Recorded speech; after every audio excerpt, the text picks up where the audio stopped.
Well, we're back working on the 65-foot turntable. Oh, right. And we're actually overlapping. I've been skipping around and doing crazy things, and because we've been skipping around, we've missed some things.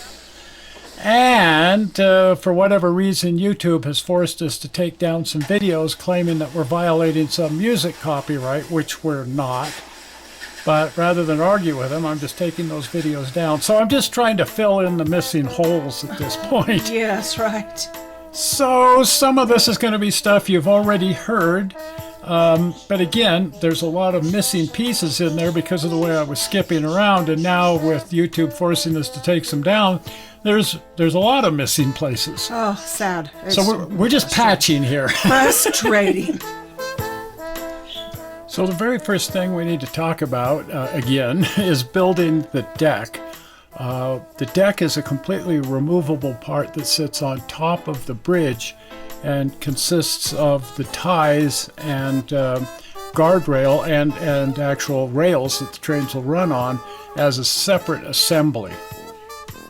Those ties have a particular dimension that's unique to the turntable bridge. They're square ties, similar to the ones I've used for building the trestle and the outdoor bridge, which is what I'm using here just as a size reference, but they need to be substantially longer. And because they're square and have a different profile from the regular ties that are on the roadbed, that means that the bridge has to sit at a slightly different height in order to make the tops of the ties all line up properly.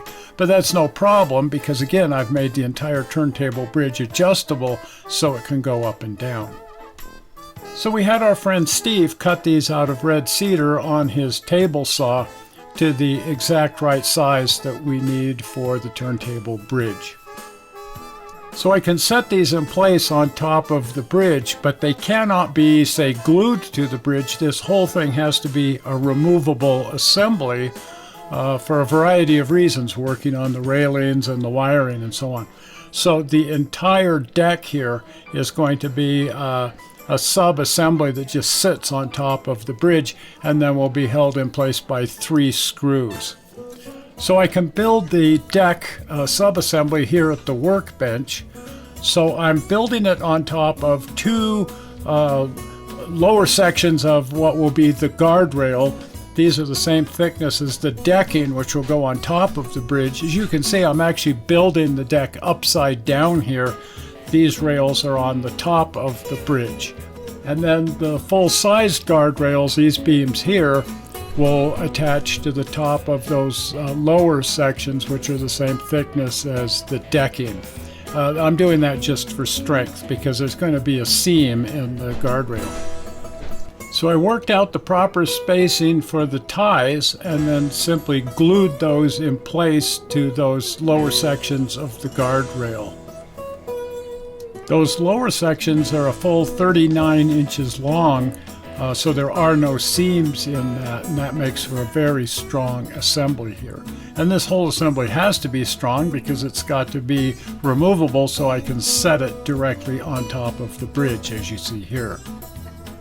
And I'm double checking the height to make sure I have set the height on the bridge correctly, and it's working out great. It's absolutely flat from the ties that are on the roadbed directly onto the bridge, so I can set my rails in place here and everything's going to line up perfectly. And just because screwing around is a thing, I decided to lay a rail in place here across the whole assembly and then set a locomotive in place just to see what that's going to look like. And oh, it looks great. I had a hard time refraining myself from going but well, frankly, I did anyway. Okay, on to stain. I'm using my usual go-to stain here, Watco Danish wood oil, and I stained the bottom of the assembly first. Of course, none of this shows because it's the bottom side, but I just wanted to make it look right anyway. And then flipping the whole thing over and then gluing the tops of the guardrails in place and then staining the entire top side as well. Oddly enough, none of the staining on the ties will show here either because there's decking on top of all of this. But again, I just want it to look right should I actually crawl under the bridge at some point and look up at it. And the only part of this that will actually show are the guardrails, and so I wanted to distress those. So I'm just taking a razor saw here, a Zona saw in fact, and dragging that across the tops of the pre-stained guardrails here to distress that and make it look a lot more interesting and weathered. And then just for fun, I set the whole thing in place to make sure that the weathering and the stain and everything fits in with the weathering and stain on the ties that are there on the road bed. And everything looks great. It all ties together visually, and I love the look. Okay, on to wiring. I now have to solder wires to the rails that will be spiked down to the bridge, and these have to be located directly in the center of the bridge because the wires feed down through the tube that goes all the way through where the motor mechanism is and out to the slip ring, which will bring power up to these rails. So I had to be very careful to solder these right in the very center of the rails, and then spike the rails in place. I did a whole video on various challenges in hand spiking this thing. Here's a link to that. And then once again checking alignment. Notice here, this is how I'm holding the whole thing in place. I've added extra ties in 3 places and then drilled a hole, and I've got 3 flathead screws through here that hold the whole thing in place, but it's still removable by simply taking out these screws. And everything is still in perfect alignment. I can roll this tender on and off the bridge easily without any problems or risk of derailment.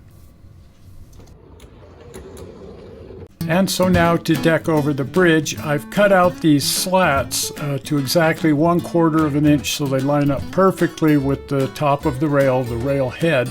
And then I need to leave a proper flangeway on the inside of this, but on the outside the decking sits up tightly against the rails.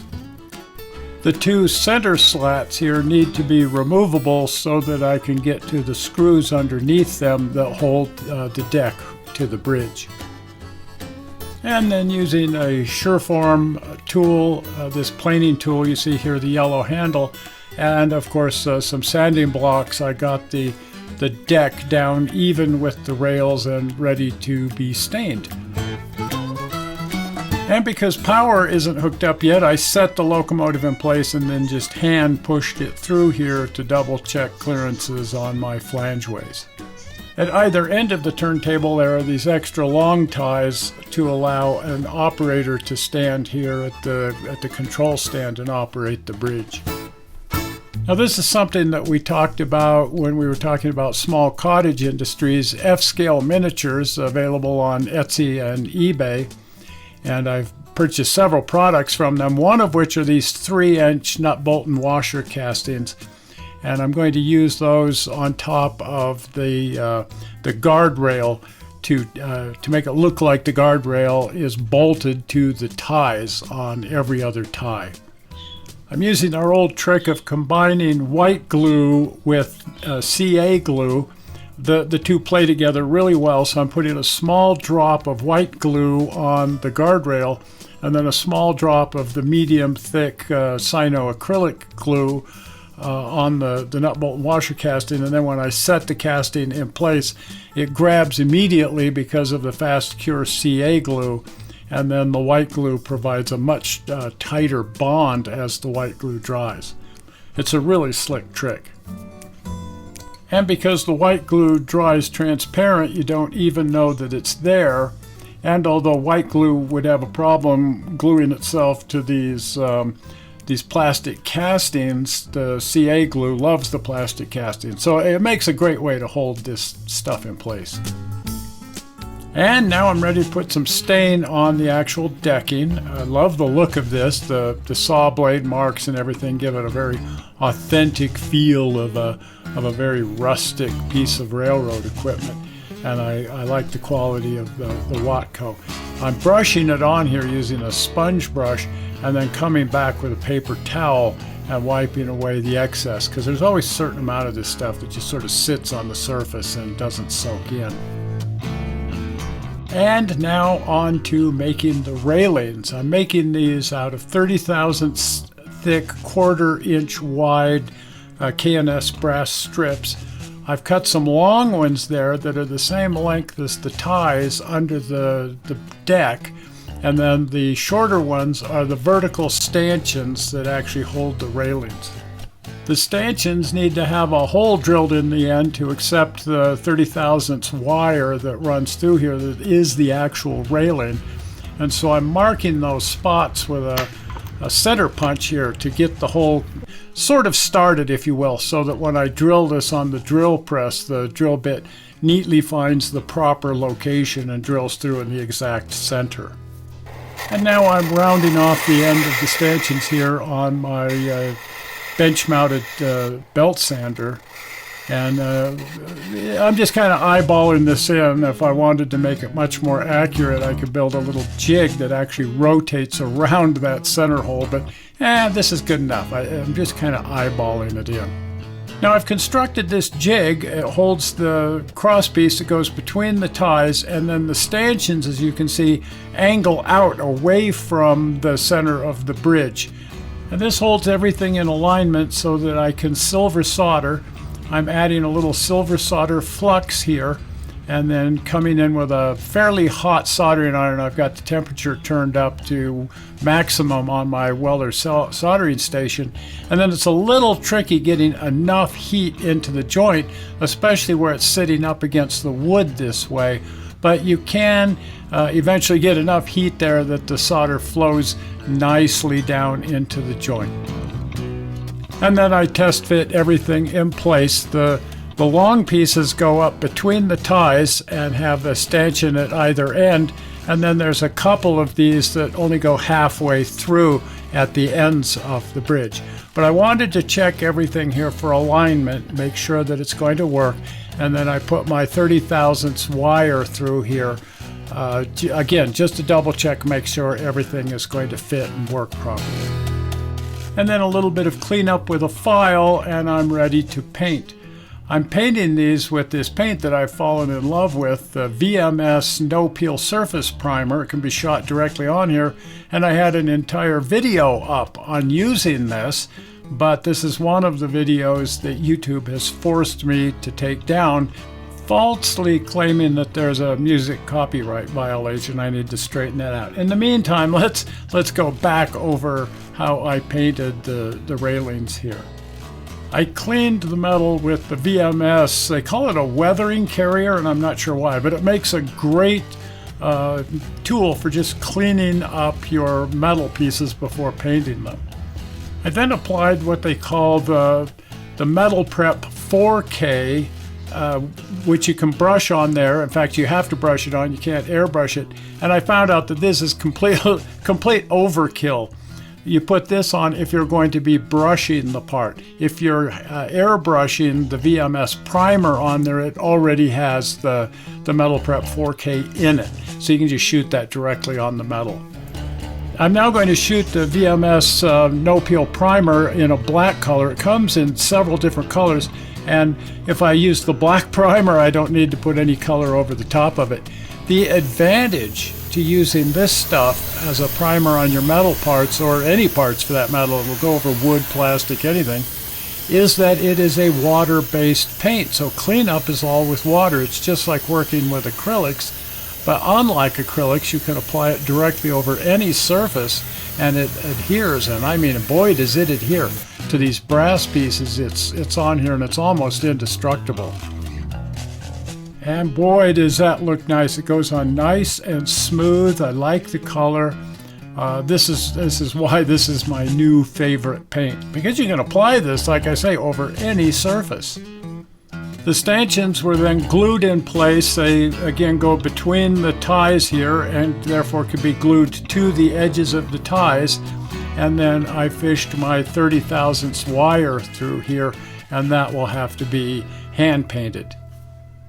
And then I constructed the railings around the operator platform in place out of brass wire and coffee stir sticks. and then just hand painted those with a brush. Again, still using the VMS paint. And there it is, the finished deck just sitting in place on top of the bridge. Looks great. I'm really happy with the way it's turned out.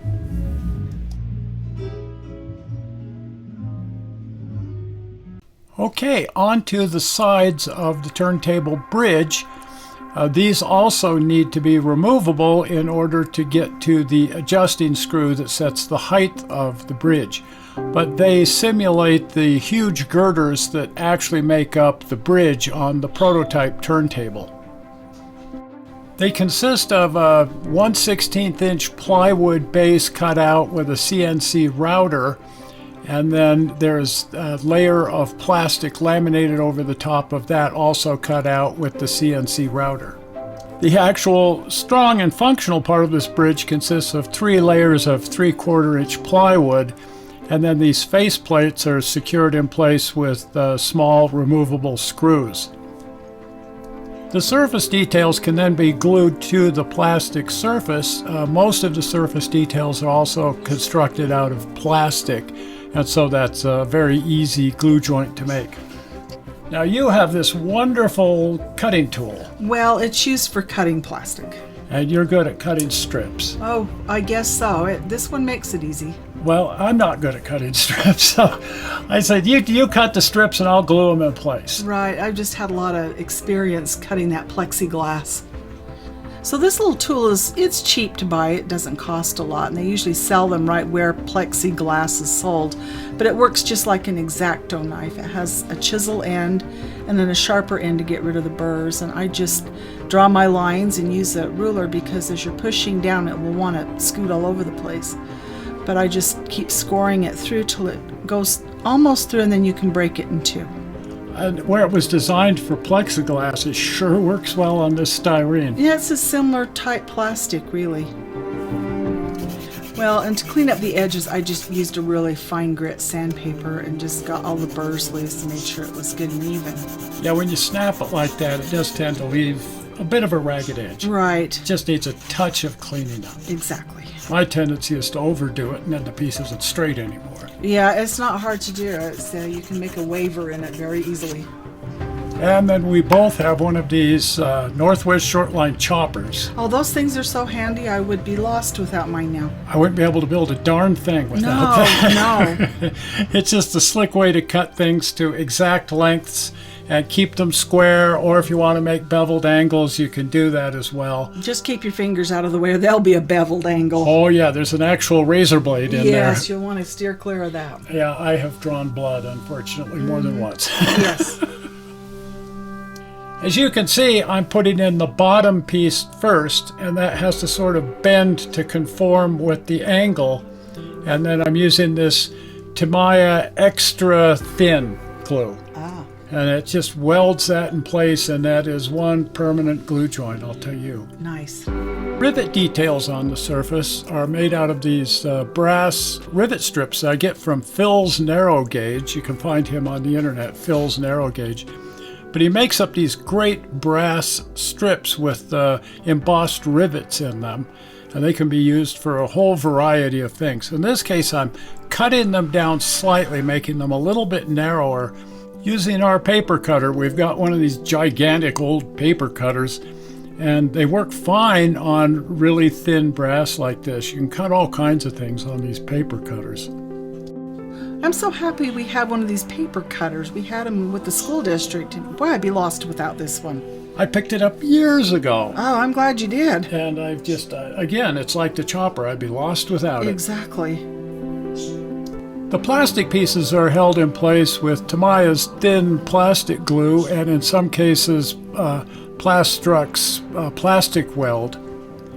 And the metal pieces are bonded in place with the medium thick CA glue, which will bond both plastic and metal in this case. As everyone knows who's used this stuff, the disadvantage and advantage are the same in that it dries very quickly, and so you have to get the piece in place rather quickly. But once you get everything put together, it looks pretty nice.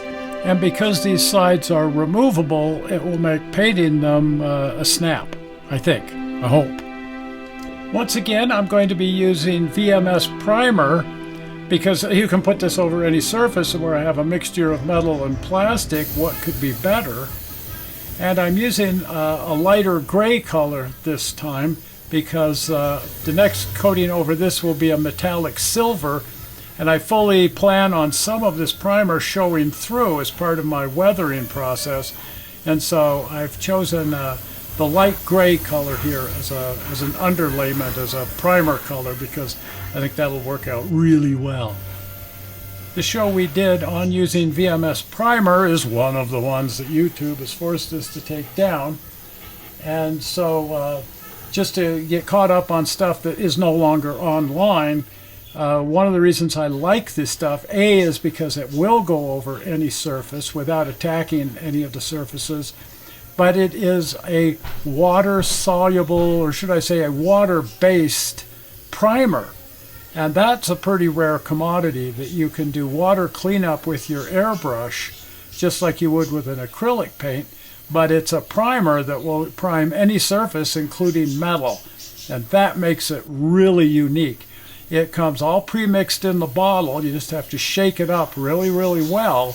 And then there's no thinning. You just put it directly in your airbrush and away you go.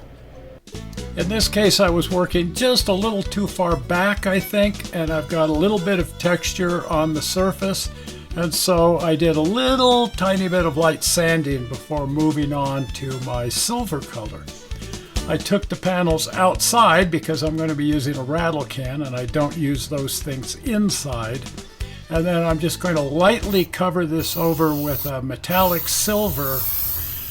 And again, I'm knowing full well that some of the primer is going to show through that because I'm just lightly misting the silver over the surface. I just want this to look like something that was painted silver, but then the silver has really tarnished and is wearing thin. I'm going to be applying next some black washes, very thin washes, to get that down in the cracks, and then airbrushing black soot over the top of this whole thing in an attempt to more or less match the color, at least the look and feel of the prototype. I'm using these craft paints that you can pick up anywhere for very, very little money. I have the large bottle here because with the black I go through a lot of it. And then very, very highly dilute, and I've also added just a drop of dish soap to the mix here to try to make it spread on the surface a little more evenly. You can see that it's still trying to bead up on me, but the key is I want it to soak down into the cracks where it's actually sitting up on the surface. I'm going to be mopping that up, if you will, with a paper towel. I'm just looking at getting this wash down in the cracks.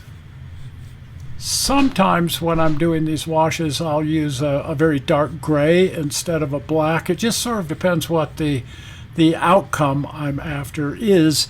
In this case, this is such a sooty mess at a locomotive facility. I definitely want the material down in the cracks here to be absolutely pure, flat black. And so I'm just really scrubbing that down in there, and then, like I say, wiping off the excess with my paper towel.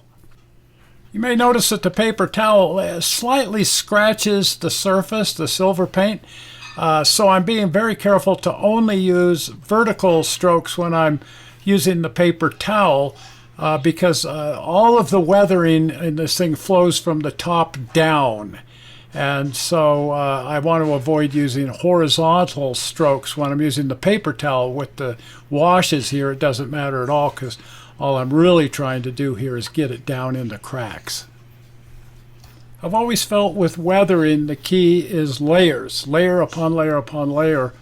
And so as I work this down in the cracks, I may even come back and use some just plain water and remove some of the surface material, and then come back and add another coat and another coat still. But this is my goal here at this point in time, is get it down into the cracks and corners.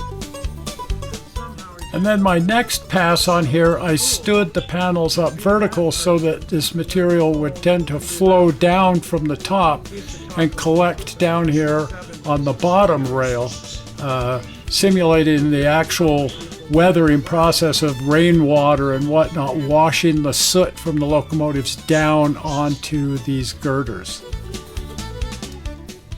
One of the things about washes is as they dry, they sort of diminish. They sort of tend to go away. So what you're seeing here as you're putting it on tends to be much more conspicuous than it will be once it's dry. So another reason why you have to come back and do multiple coats.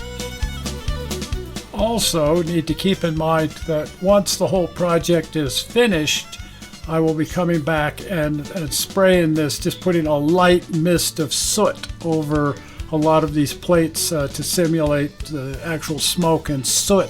And that will tone down a lot of these places where there's sort of conspicuous brush strokes, you might say.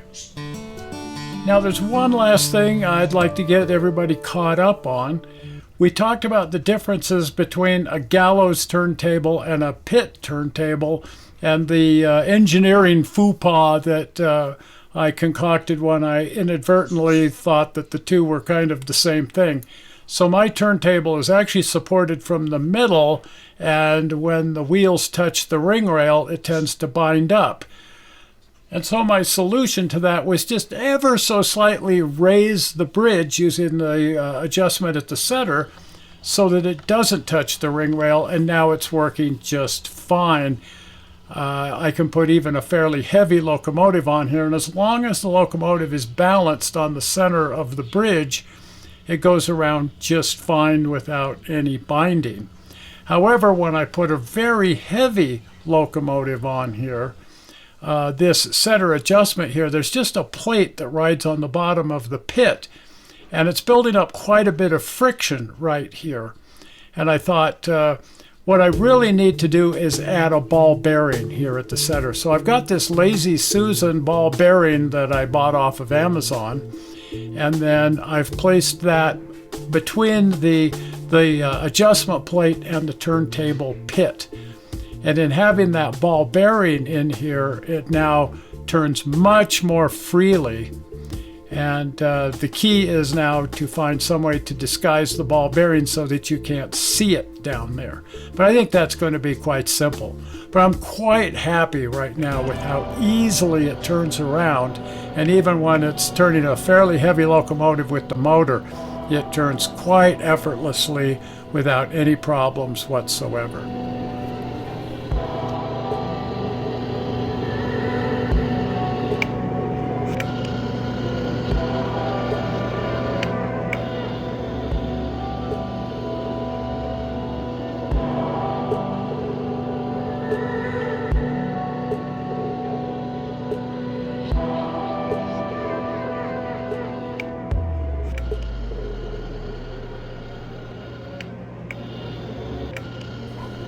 This is the heaviest locomotive that I have. It's a K27 brass engine by Accucraft, and it weighs in at about 50 pounds. I also have a K36, which will weigh in at about that much, but I've got the weights out of it right now, and so right now it doesn't weigh, it weighs about 30 pounds right now. But anyways, that makes this the heaviest locomotive that I've got.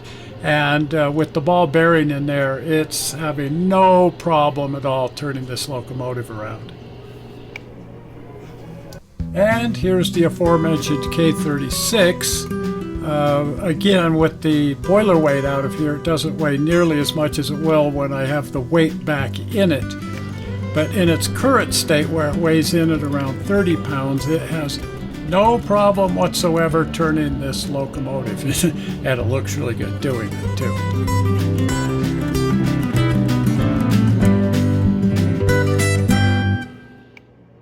Now, in order to hide the bearing, I need to cut off two of the corners that sit up inside the turntable bridge. With the side plates on, then the side plates set right up against these edges on the bearing, completely hiding the upper part of the bearing. The lower part of the bearing will actually be screwed to the bottom of the turntable pit, and then I'm going to paint those in the dark brown color again, and then ultimately when the scenery material goes in here, it will be quite invisible. You'll never know this bearing is even in there. We also talked in a previous video about the slip ring, which carries the DCC power up to the bridge of the turntable, and that has to be free to rotate with the bridge. And we came up with this fun little plan of using a audio 1/4-inch jack, which can swivel quite handily and carry the power up to the track from the wiring bus. And so with that in place, I can now test this by lowering the bridge down through the opening with the plug here on the bottom of the turntable bridge, and then connecting the jack from below to make sure that I can get power up to the bridge.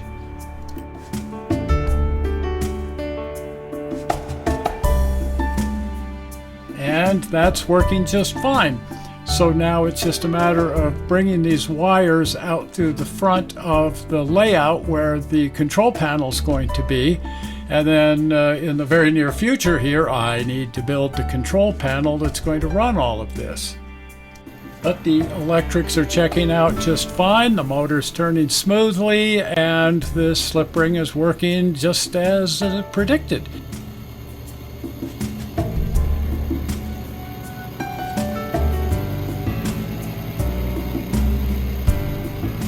Well, there we have it.